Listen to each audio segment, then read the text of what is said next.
Hello and welcome to today's program with Secretary Robert Reich, former U.S. Secretary of Labor and currently with the University of California at Berkeley. Today we'll be discussing his new book, The System, Who Rigged It and How We Can Fix It. I'm Marianne Maldonado, CEO of the World Affairs Council of Greater Houston. Our conversation today will center around the severe and unprecedented crises that are affecting America's economy, healthcare, and our democratic systems. But before we begin, I'd like to tell you about some of our upcoming programs.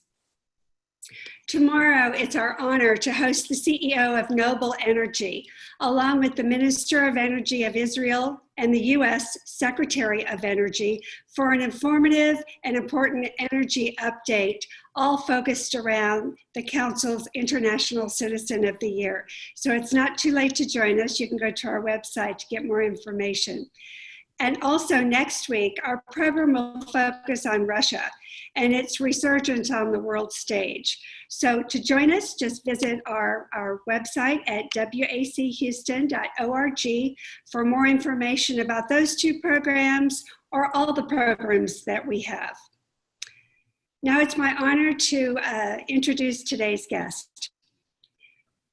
Today's guest is the Carmel P. Friesens Professor of Public Policy at the Goldman School of Public Policy at the University of California, Berkeley, Secretary Robert Reich. He has served in 3 national administrations and written 17 books. I don't know how you found time to write 17 books. That's amazing.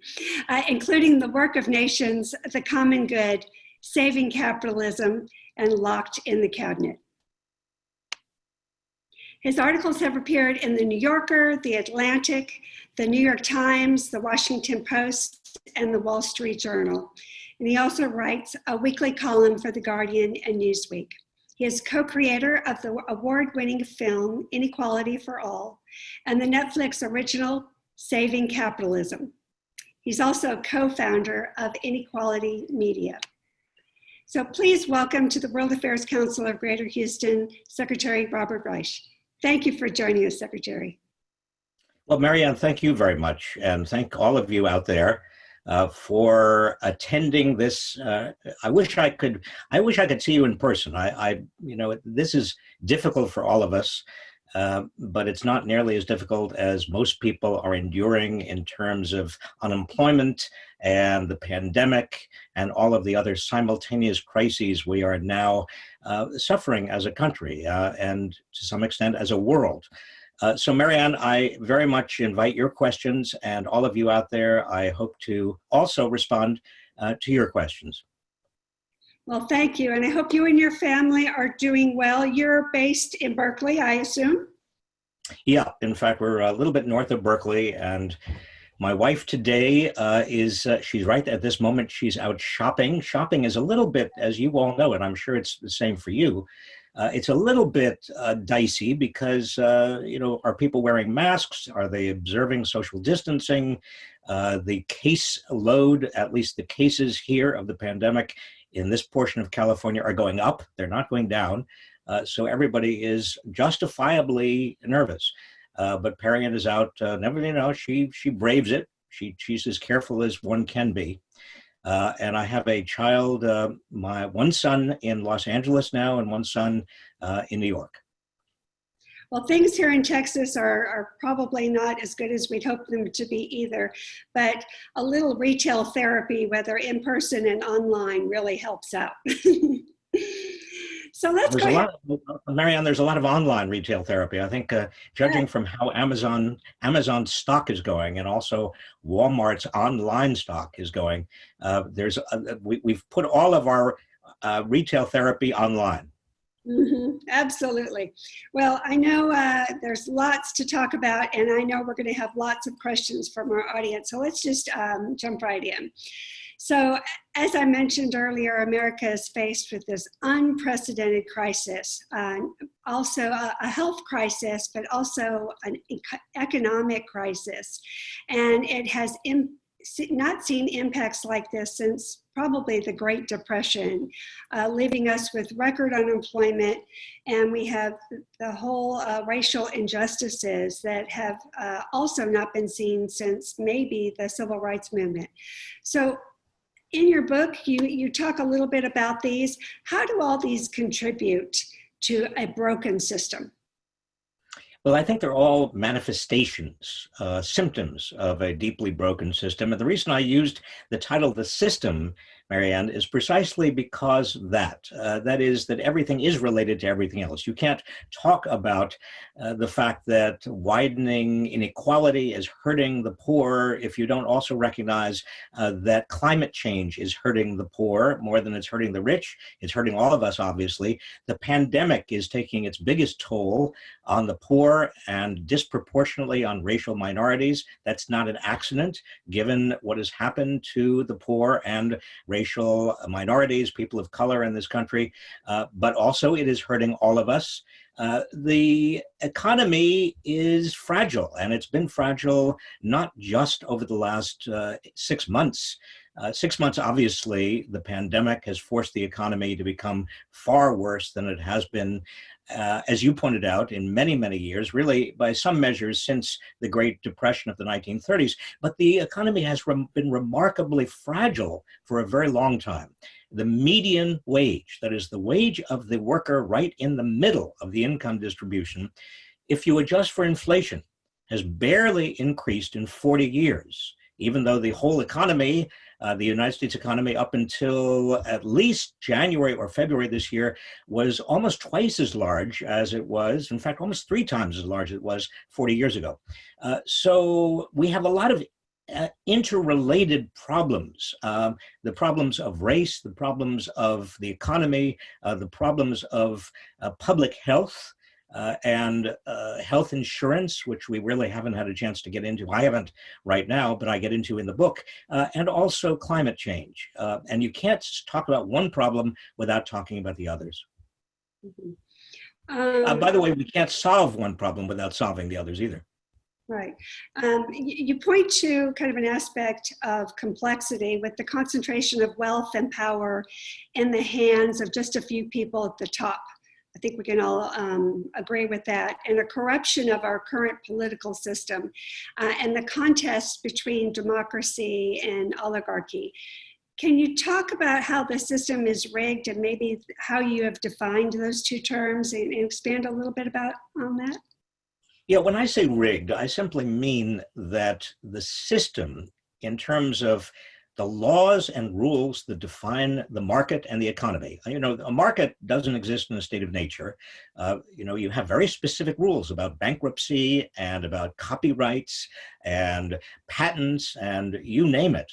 These laws and these rules come from politics. They're decided by legislators and executives, governors, presidents, also members of the judiciary, and they're changing. They are very different. If you look at the laws and rules that define our market now, they're quite different from what they were 30 or 40 years ago. When I say rigged, I mean that those laws and rules are influenced to a larger extent today than any time over the last 100 years by people with a great deal of wealth and big corporations. And this is not, I'm not saying this in a critical way. I'm just describing the reality. We know this. There have been studies after studies after studies. The typical person, the typical citizen in the United States has very little influence over these laws and rules compared to what we had, let's say, 40 or 50 years ago.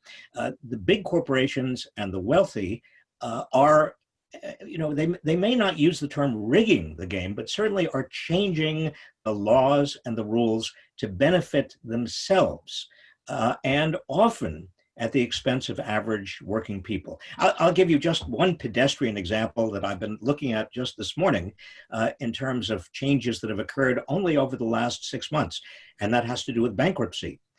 It was the case maybe 15, 16 years ago, that if you could not pay your mortgage, you had an opportunity to use bankruptcy, to declare bankruptcy and reorganize your debts under bankruptcy. So you didn't have to lose your home. That is no longer the case. After 2009, after the start of the Great Recession, big banks and big creditors, big financial institutions changed the laws of bankruptcy so that people could no longer rearrange their mortgages and other debts so that they could basically pay off over a longer period of time. I could go on with many, many other examples.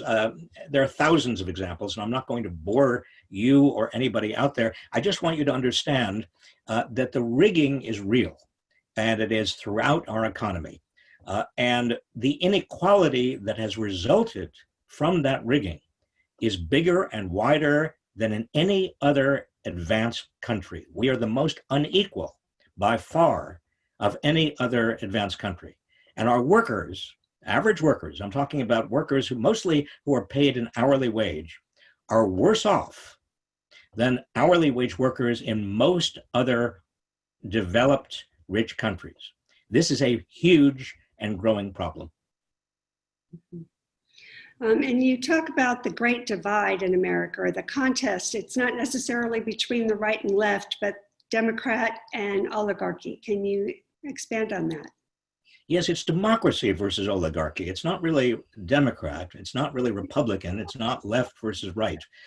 It is a contest between a democracy that reflects the values and needs and aspirations of most people on the one hand, and an oligarchy comprised of relatively few people who have an extraordinary amount of wealth and power, more wealth and power in proportion to the society as a whole than any group of people have had in this country since the 1880s and 1890s, the so-called Gilded Age of the late 19th century, when the robber barons of industry basically ruled government and ruled the economy.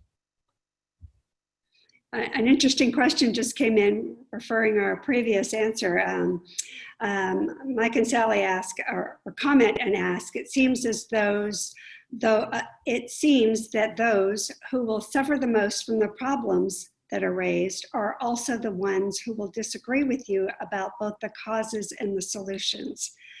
Do you have any? That may be right. I was Secretary of Labor about 25 years ago. It doesn't seem that long, but it was 25 years ago.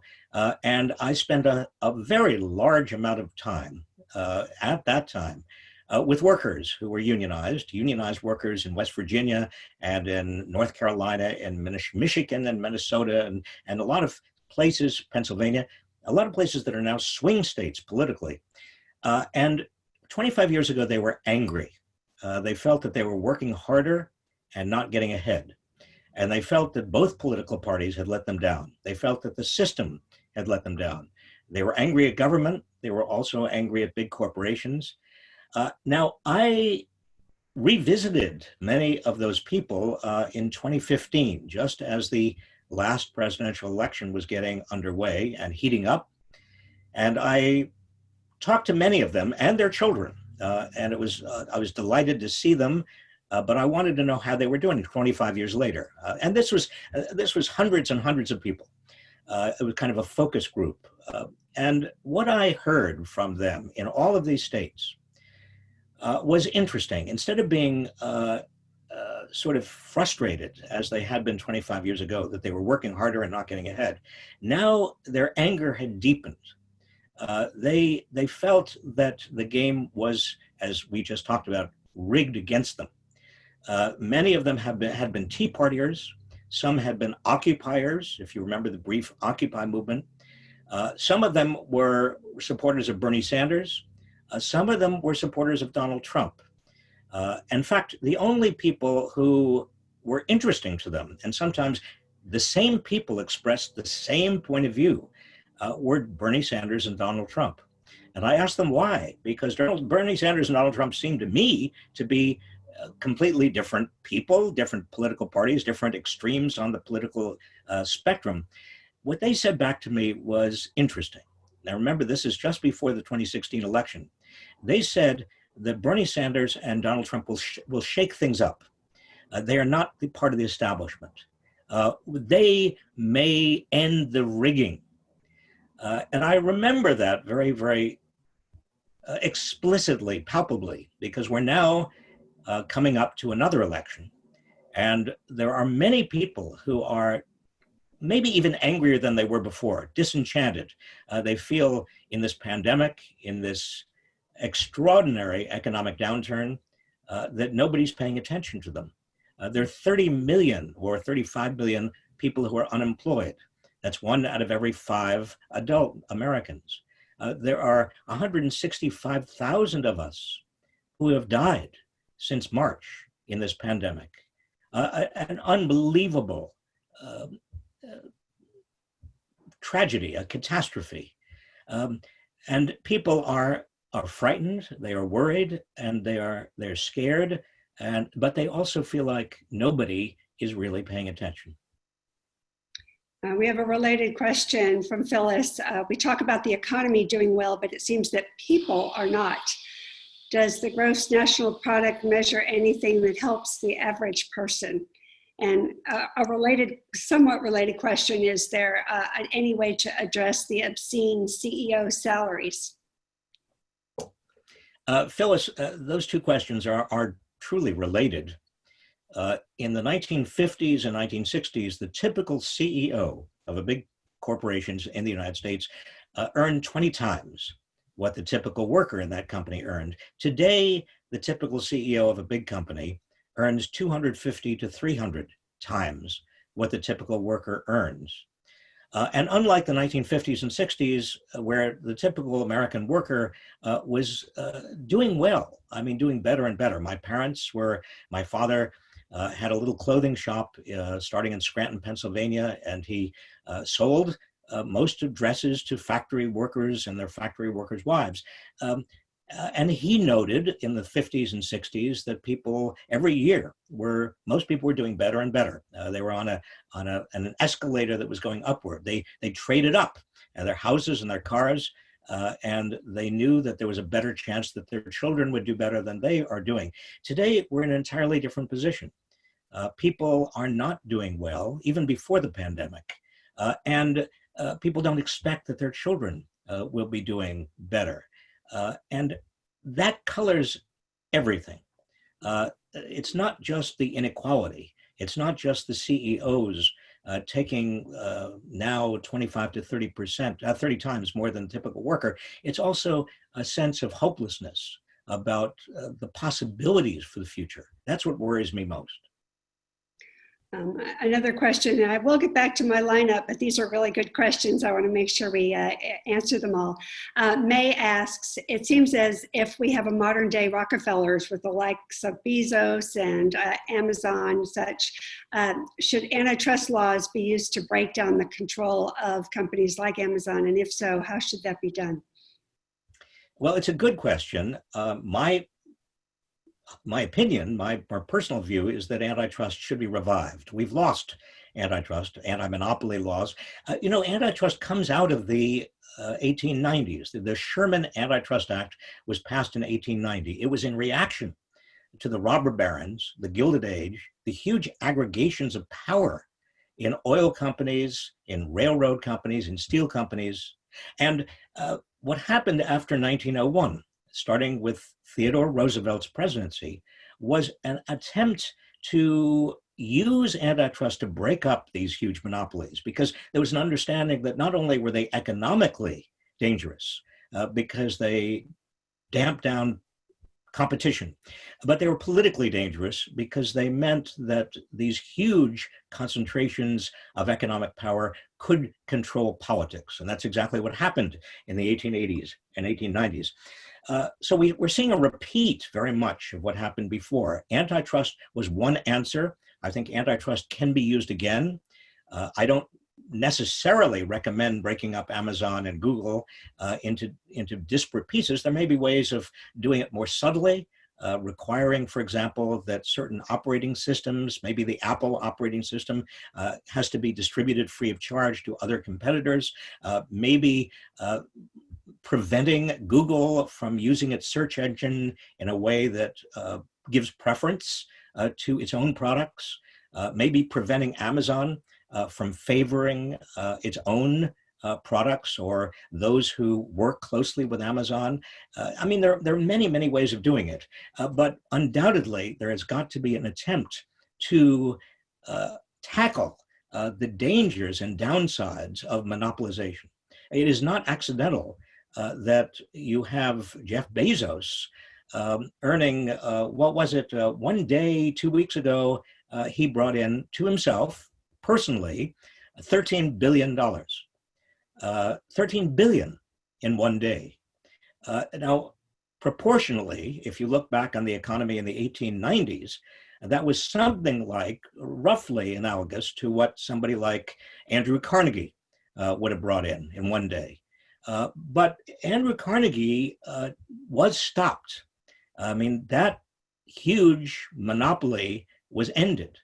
And I think that part of what Bezos is doing is not only building a business that's a very good business, a very important business, I salute him, but he's also bringing in a lot of money because it's a monopoly, or effectively a monopoly. Bernard asks, how can we make systematic changes quickly enough so that it keeps up with the economic pace of change? Well, that's a very good question, and I worry about that because right now it's very, very difficult to make any changes at all. Congress is at loggerheads. We can't even get a relief package out to people who desperately need it, and to states and cities. Most of our states right now, I don't know about Texas, but I know that in California and other states that I closely follow, the states are running out of money. The states are the first responders in this pandemic. We want our students to be able to go back to school in the fall safely, but the schools need hundreds of billions of dollars to be able to make sure that those classrooms are safe, and they're not getting it. So I'm worried about our ability as a society to do what we have to do and do it in time. And another question comes in, the role of corporate boards, are how they serve and protect each other's compensation and privilege, and the impact they have on the breakdown of the system. Well, most corporate boards, big corporations, have on them, a majority of the members of most corporate boards are CEOs of other big corporations, and they scratch each other's backs. The compensation committees are, basically appointed by the CEO. And not surprisingly, it's like Lake Wobegon. I mean, everybody is above average. So they award their CEO higher than the average CEO, and that ratchets up every major CEO's pay. So there's been this significant corrosion of democracy. How do you think this started? Was it racial injustices? And maybe how do we begin to restore ourselves? Well, racial injustices are obviously not new in the United States. In fact, you go back to before the founding of this republic, and we had slavery, but even in northern states, we had laws against runaway slaves. I mean, it was a brutal system, and we are still living with a legacy of that system. But my point is that it's not new. We haven't achieved nearly as much as we should have achieved, and shame on us. But there were years, I remember the Civil Rights Act and the Voting Rights Act. I remember the achievements that we did make, the successes and progress we did make in my lifetime, even though I think we're probably way behind where we were then.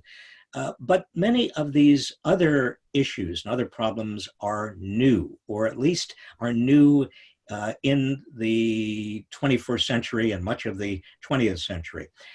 And I think when you overlay widening inequality and stagnant wages with racism, you get a dangerous kind of brew, because there are so many working class, particularly white people, who are angry about the fact that they're not getting ahead and are susceptible to demagogues who come along and they blame Black people, and they blame Latino people, and they blame foreigners, they blame immigrants for the stagnant wages, when in fact, none of these groups are responsible for the stagnant wages. They're not responsible for the widening inequality, and yet the blame is easily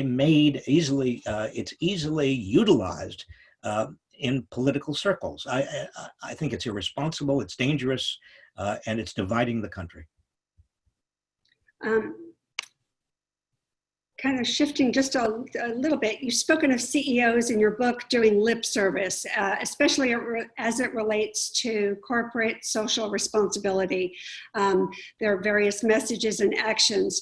Will having more minorities on corporate boards or the shifting of these structural changes really make a difference, do you think? Well, I think it could make a difference, but here's the bottom line, Marianne. Many CEOs, many big corporations pay lip service to social responsibility. They say that they're doing all sorts of things to fight racism, to overcome inequality, to provide equal opportunity, to make contributions to good causes. But the most important thing they could do, they're not doing. The most important thing they should do is to support legislation that would get big money out of politics. In other words, what they really ought to be doing, if they cared about any of these issues, would be to reduce their power over our democracy and thereby enable our democracy to get on with solving so many of the problems that these CEOs are paying lip service to, not only the ones I mentioned, but also climate change. So we have another question that comes in, and I know that your book does this extremely well. Can you point to particular companies, CEOs, unions, financial institutions, or other business entities or their leaders who do recognize the serious problems you raise and will do something? Well, the reason I entitled the book The System is for a very simple reason. It's that every institution, every corporation, every labor union, every individual who has any responsibility at all is inside the system, is locked inside the system in the sense that there's a limited amount that they can do. I talk a lot in the book about a man named Jamie Dimon, who is the CEO of JPMorgan Chase, the biggest bank in the United States, one of the biggest banks in the world, and who is also chairman of an organization called the Business Roundtable, comprised of the CEOs of the largest corporations in America. Jamie Dimon calls himself a Democrat, capital D. He's been very active in the Democratic Party. He also has done a lot of good things, and he likes to think of himself as a man who represents social responsibility. But Jamie Dimon is as much a victim of the system as anybody else. He cannot and will not, and has no authority by JPMorgan standards, to actually change the system and the structure of the system in ways that I'm talking about. He cannot and will not do what I already suggested just a moment ago, and that is fight for legislation that would get big money out of politics. He cannot and will not, because of his position, a fight for legislation that actually makes it fairer in terms of the entire system and the way we deal with bankruptcy, the way we deal with finance. He cannot and will not reduce the power of finance in America, and he will not make it harder for banks to, in the future, be powerful and risk the entire economy as the banks did in 2008. In fact, Jamie Dimon has fought against regulation, re-regulation of banking. Right now, I don't want to depress you, Marianne, or anybody else watching, because we have enough reason to be depressed. But some of the biggest banks in America are now very fragile. They're much more fragile than they would be if Jamie Dimon and others like him had not undermined and whittled away at the Dodd-Frank Act, which was supposed to prevent a reoccurrence of the 2008 banking crisis. How can we influence that business roundtable? I mean, it seems like they have their agenda, they push it down. Is there ways to do that? I don't think there's any way of influencing the business roundtable. I really do think that it's a lobbying organization. Most business corporate associations, trade associations are there to lobby. They want lower taxes. They want deregulation. They want, they want to make higher profits. They want to fight unions. I don't see where there is anything gained from trying to get the Business Roundtable to change its stripes. Now, it's interesting that a year ago, almost exactly a year ago today, the Business Roundtable came out with a statement that said, we are not solely engaged in maximizing shareholder returns. Our sole purpose is not to make our shareholders better off. We have responsibilities to our workers and to our communities. Well, that was purely public relations.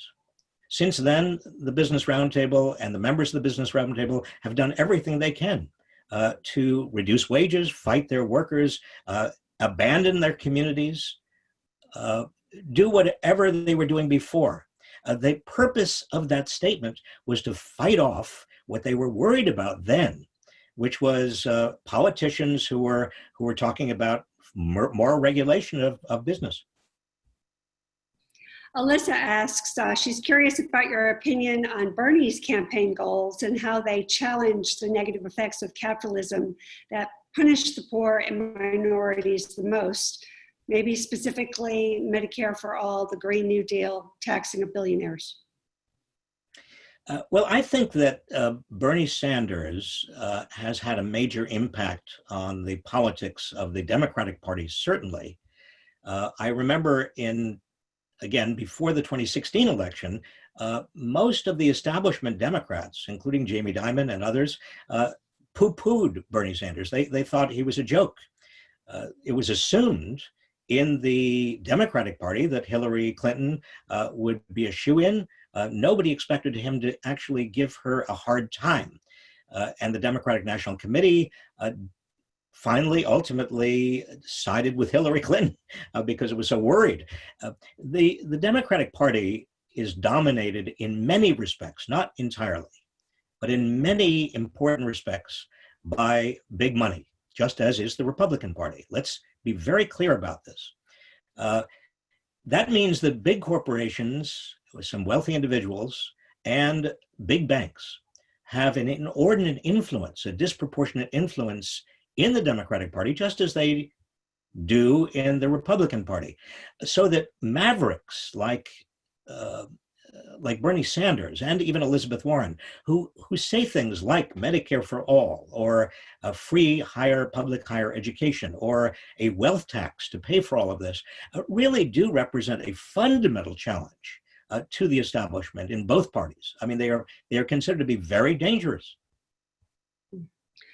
Another question has come in from Ethan. Do you think that the divide between the so-called establishment and anti-establishment politics is stronger than the left-right divide? I definitely do, Ethan. I think in both parties, there are anti-establishment forces. Donald Trump did describe himself in the 2016 election as anti-establishment, as pro-worker. Now, we can debate whether he has been that. My personal opinion, well, I don't want to impose my personal opinion on partisan politics, at least at this point. But let me just say that in both parties, you see a conflict, a growing conflict between the establishment portions of the party and the anti-establishment portions of the party.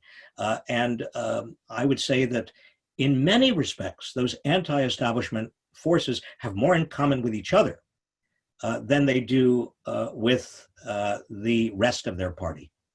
Mm-hmm.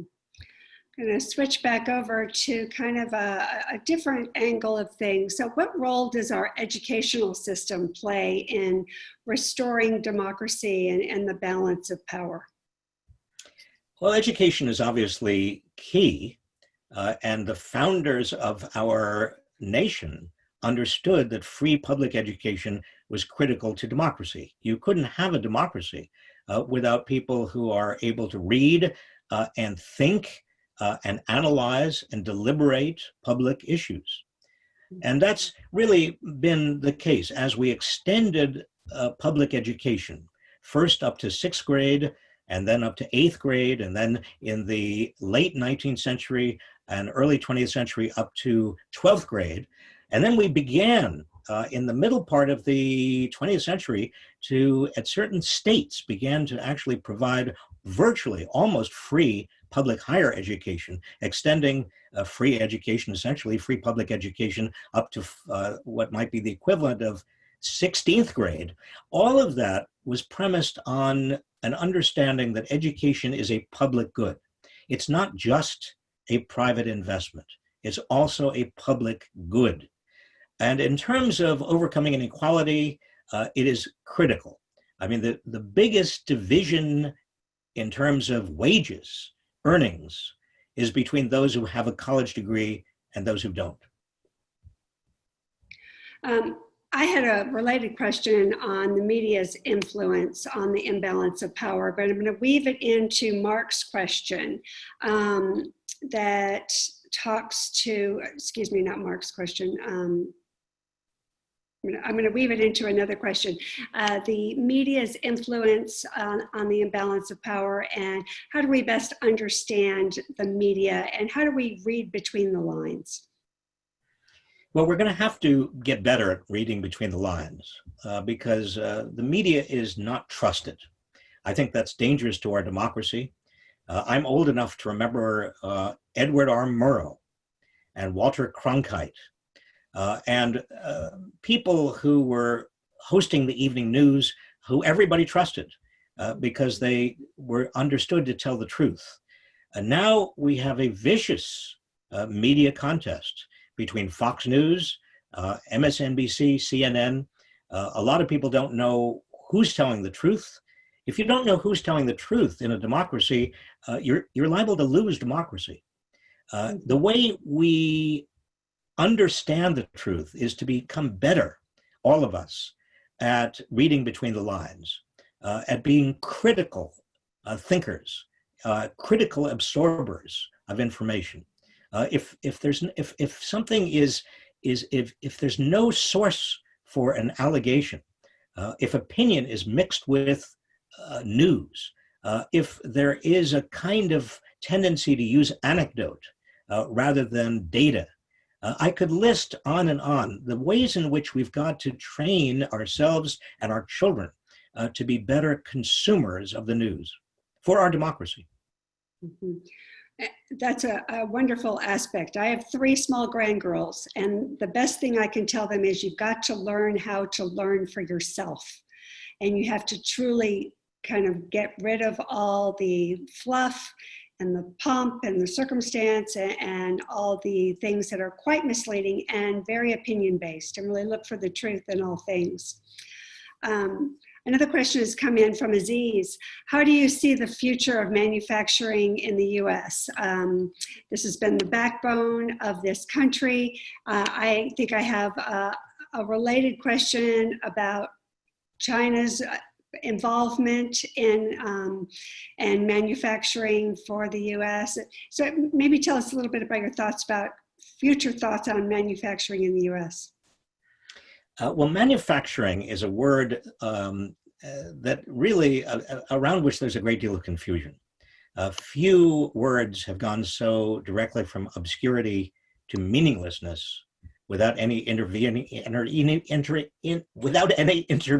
period of coherence as manufacturing. I mean, look, technology has changed manufacturing dramatically. We no longer have the assembly lines that used to be the places where lots of unionized workers paid by the hour were doing the same thing over and over again. That was the backbone of the emerging middle class in the 1950s. It was the backbone of the union movement. But those manufacturing jobs are now almost entirely gone. I'm talking about those assembly line jobs. It's now all automated. They are numerically controlled machine tools. They are robots. There is almost nothing left of that kind of manual side of manufacturing. What you do have is manufacturing engineering, manufacturing design. You have people who are really at the forefront of figuring out how to push the boundaries of making manufacturing cheaper and better and more rapid, including manufacturing that is essentially Well, you can manufacture directly from a computer. Three-dimensional 3D manufacturing. I have a good friend who invented a machine and then invented a way of making the machine right off his computer. And he has a machine that will actually take his computer program and create a three-dimensional object, which is his creation. And he sells these machines. There's only him, one person. He was the designer, he was the instigator, he was the manufacturing engineer, and he is in charge of all production, and he's the only one producing. And he's also by computer doing all the mail order. He is one person, and it's an entire industry he has created on the basis of one person. Is that manufacturing or is that services? I don't know, and it doesn't matter. The most important point to keep in mind is that this is very high level, sophisticated, symbolic, analytic, computerized digital work. And very few people are able to do this level of work. Now, where will the jobs be? Which is, I think, probably the next question on a lot of people's minds.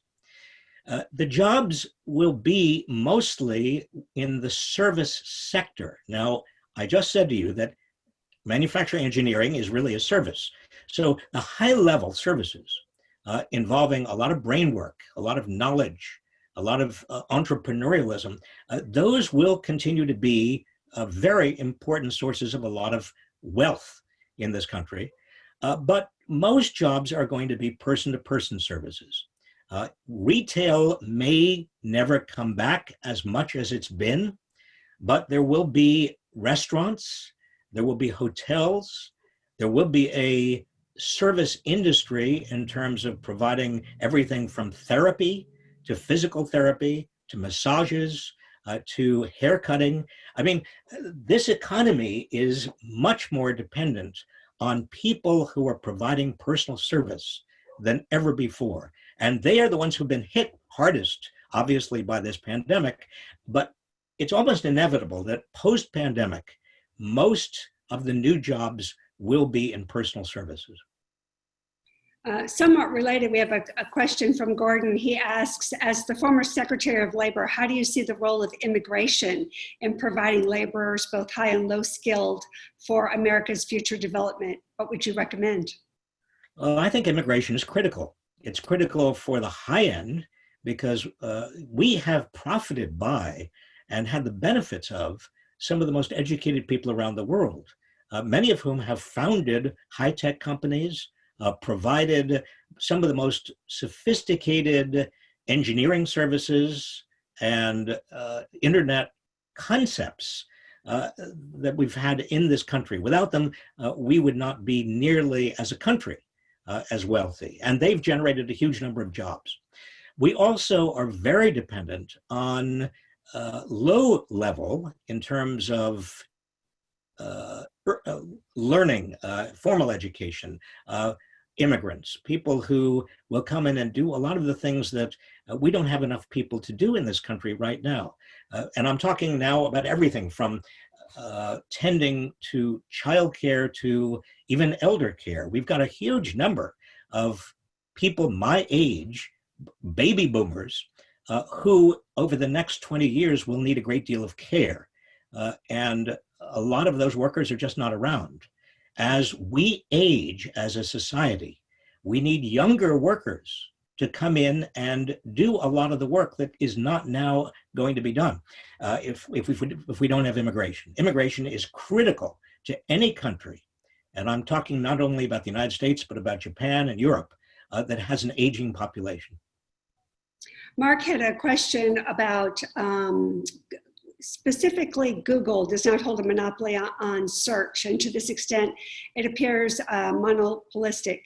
Is it because users are indifferent about volunteering their personal data to Google and cannot be bothered to switch other search engines? And then related to that, I have a question about the infiltration of hacking into our social media accounts and influencing us via our social media networks. Well, first of all, as to Google and its search function, there are competitors But those competitors have a huge barrier to entry. And that barrier to entry is that when we think of search, we think of Google. Google is even a verb, to Google something. I mean, it is easy for everybody to use that search engine. And that search engine has established itself as the almost universal search engine in the United States. Now, do we worry about giving up our personal information? Well, if you ask the average individual, are you willing to give up your privacy? They will say no. But if you ask the average person, are you willing to check that little box that says, in effect, you're giving up your personal information? Most of them will do so if the benefit is you get what seems to be free services on a search engine or any place else. So privacy is important to people, but it has not become so salient that people understand that by checking those little boxes, they're giving up their privacy and they are allowing their personal information to be monetized big time by Google and Facebook and Amazon and all of the giants of high tech. Let me just say one more thing about high tech. The four biggest companies in America are those high tech companies. They're Apple, Google, Amazon, and what did I leave out? Apple, Google, Amazon, and you know the other one I'm talking about, I'm sure. Facebook. Those are the four big ones. Microsoft is just behind them. If you take those five companies, including Microsoft, right there, you have 1/4 of the entire American economy. That is called concentration.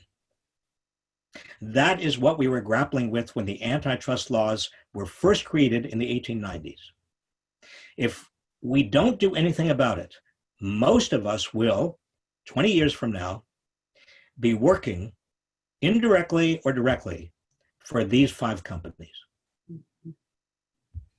I want to get into some political questions, but I want to touch on one that has come in.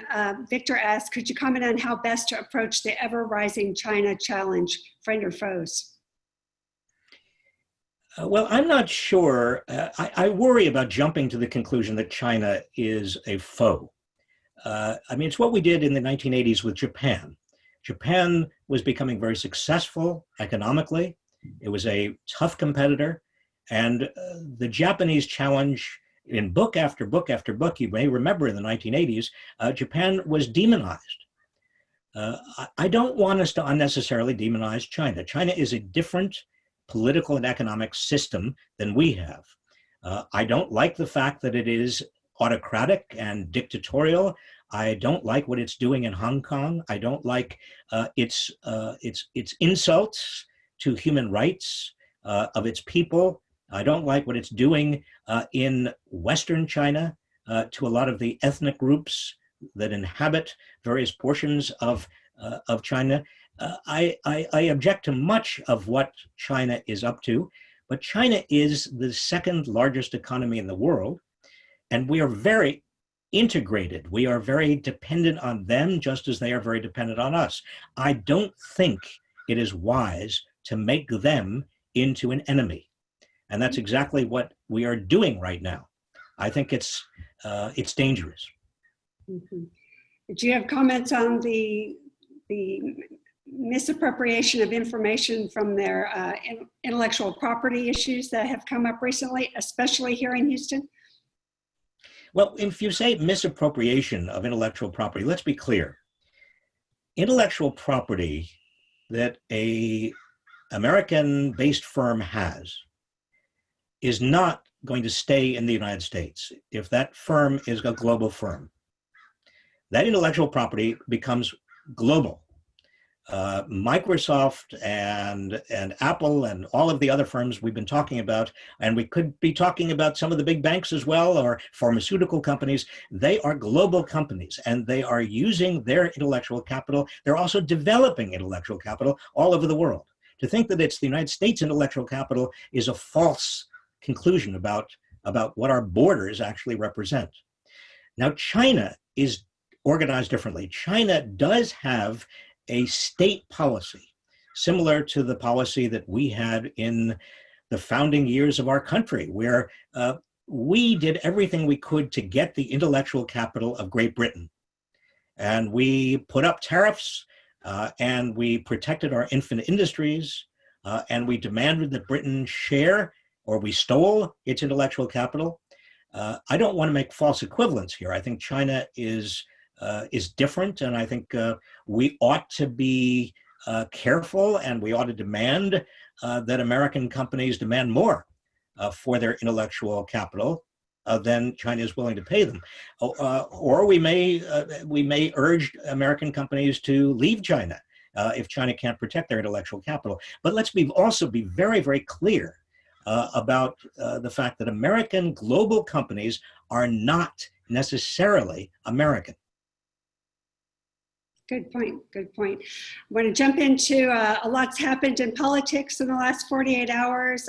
Kamala Harris has been named as Joe Biden's running mate. How do you describe his choice as it relates to the upcoming election? I think it's a very smart choice.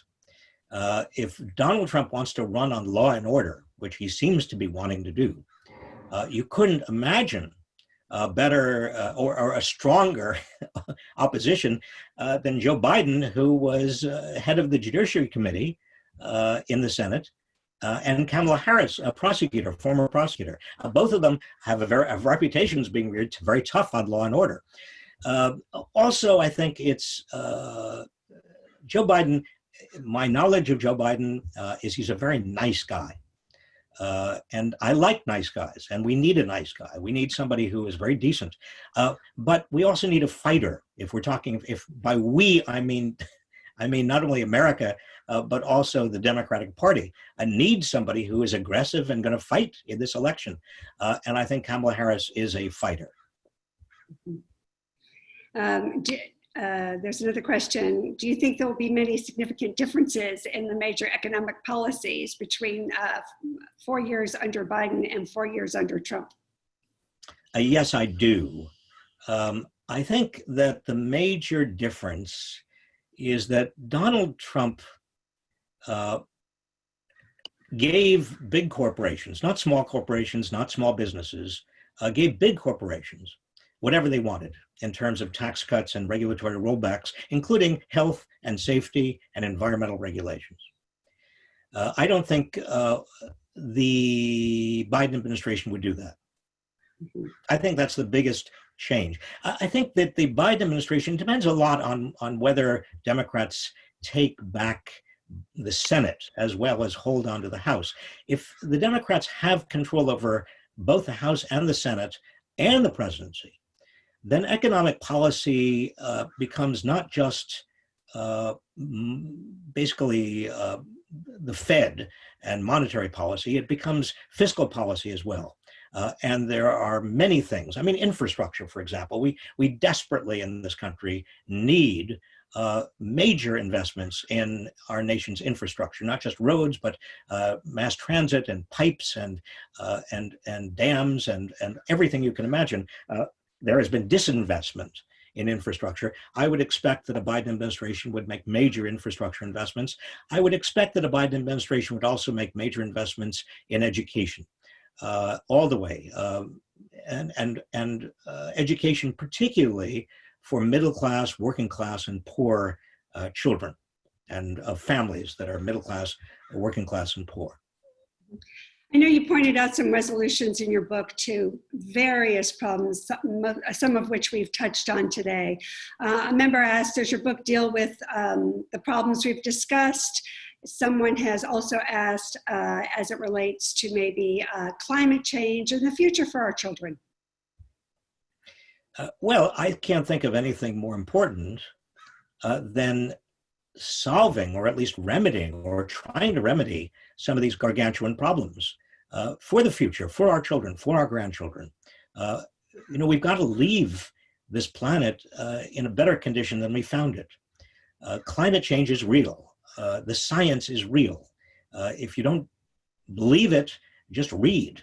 I worry that the rejection of science is becoming so ingrained in some of our politics that we might forget what we learned in the Enlightenment of the 16th, 17th, and 18th centuries.